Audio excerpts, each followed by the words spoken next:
دوستوں، کیا آپ یہ جانتے ہیں کہ حضرت آدم علیہ السلام سے حضرت عیسیٰ علیہ السلام تک جتنے بھی انبیاء اس دنیا میں تشریف لائے ان سب نے اہل بیت کی شان بیان کی، یہاں تک کہ نبی اکرم صلی اللہ علیہ وسلم کی دنیا میں تشریف آوری کی پیشن گوئیاں بھی کی، یہاں تک کہ جس رات ہمارے پیارے نبی حضرت محمد صلی اللہ علیہ وآلہ وسلم نے اس دنیا میں تشریف لانا تھا، اس رات کی تمام نشانیاں یہودی مذاہب کی کتابوں میں موجود تھی۔ شاید یہی وجہ تھی کہ حضرت محمد صلی اللہ علیہ وآلہ وسلم کو پیدائش کے فوراً بعد دائی حلیمہ کے سپرد کر کے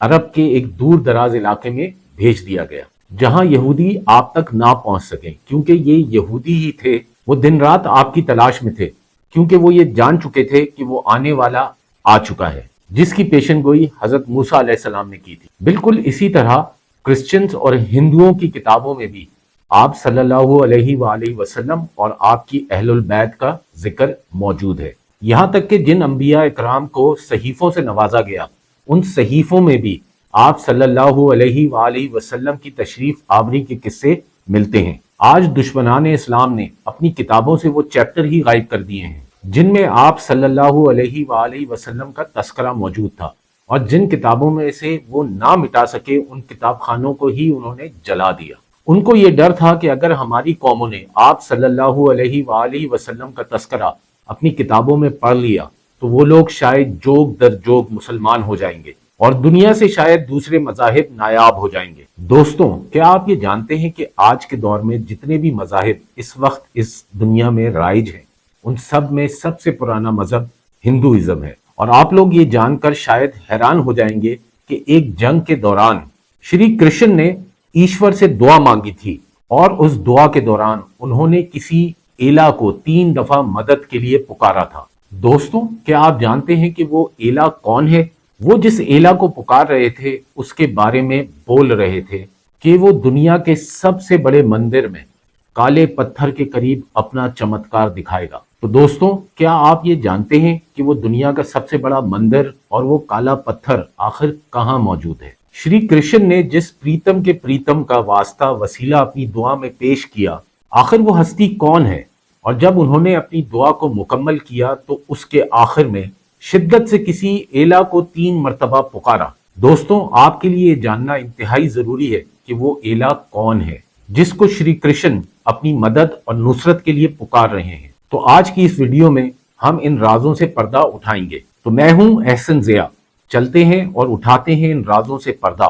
لیکن ویڈیو کی طرف جانے سے پہلے آپ سب سے ایک ریکویسٹ ہے کہ کائنڈلی میرے اس چینل کو سبسکرائب کریں، ویڈیو کو لائک کریں اور نیچے دیے گئے کامنٹ باکس میں اپنی رائے کا بھرپور اظہار کریں۔ تو دوستوں، اب چلتے ہیں اور جانتے ہیں اور دیکھتے ہیں کہ وہ ہستی کون تھی جس کو شری کرشن اپنی مدد کے لیے بار بار پکارتے ہیں۔ آج سے ہزاروں سال پہلے جو عربانی زبان میں بکس لکھی گئیں ان میں ایک لفظ ایلیا یا ایلا کسی ایسی ہستی کے ساتھ منسوب تھا جو آخری زمانے میں ظہور کرے گی۔ پرانے زمانے کی بائبل میں لفظ ایلیا یا ایلا بار بار دیکھنے کو ملتا ہے، اور کرسچنز کا ماننا ہے کہ یہ لفظ ایک خاص اسم مبارک ہے جو خدا کے لیے نہیں کسی ایسے شخص کے لیے استعمال کیا گیا ہے جو آخری زمانے میں ظہور کرے گا۔ دوستوں، اب چلتے ہیں ایک ہندو میتھولوجی کی ایک بڑی فیمس جنگ کروکشیتر کی طرف، جس کو مہا بھارت بھی کہا جاتا ہے، جس میں شری کرشن کروکشیتر کے میدان میں تشریف لاتے ہیں۔ تو ان کو معلوم ہوتا ہے کہ سچائی کے طلبگار تو صرف مٹھی بھر ہی رہ گئے ہیں، مگر جھوٹ اور باطل کے ٹڈی دل لشکروں سے زمین بھری ہوئی ہے۔ کرشن جی اپنے سرفروشوں اور اپنے خاص سپاہیوں کو کچھ پیغام ارسال کر کے تنہائی میں چلے جاتے ہیں اور اپنے مالک حقیقی کے سامنے سجدہ ریز ہو کر دعا مانگتے ہیں۔ جو الفاظ ہندو کتابوں میں ملتے ہیں وہ یہ ہیں: اے پرمیشور سنسار پرماتما، تجھے اپنی ذات کی قسم جو آکاش اور دھرتی کا جنم کارن ہے، اور اس کی قسم جو تیرے پیارے کا پیارا، تیرے پریتم کا پریتم ہے، تجھے اس کا واسطہ جو ایلی ہے، جو سنسار کے سب سے بڑے مندر میں کالے پتھر کے قریب اپنا چمتکار دکھلائے گا۔ تو میری بنتی سن اور جھوٹے راکشسوں کو نشٹ کر اور سچوں کو فتح دے، اے ایشور ایلا ایلا۔